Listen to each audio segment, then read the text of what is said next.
قرات میں فحش غلطی کرنا، مثلا یہ کہ نماز کے دوران اگر قرآن کریم پڑھتے ہوئے ایسی فحش غلطی ہو جائے جس سے معنی بالکل بدل جائے اور تعویل کی کوئی صورت نہ رہے، تو اس فحش غلطی سے نماز فاسد ہو جائے گی۔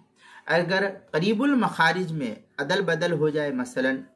زا اور زاد، تا اور تا، اور یا، ہا اور ہا وغیرہ، تو متاخرین کے نزدیک مطلقاً نماز فاسد نہیں ہوگی، مگر یہ کہ کوئی شخص قصداً غلط پڑھے تو پھر یقیناً فساد کا حکم لازم آ جائے گا۔ چنانچہ اس سلسلے میں کافی تفصیلی بحث کرتے ہوئے فتاوی شام کے اندر لکھی ہے،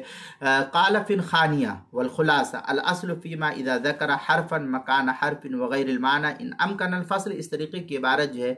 فتاوی شامی جو زکریہ بک ڈپو دیوبند کا ہندی نسخہ، اس کی دوسری جلد صفحہ 396، تحتاوی علی مراقی الفلاح اس کے صفحہ 186،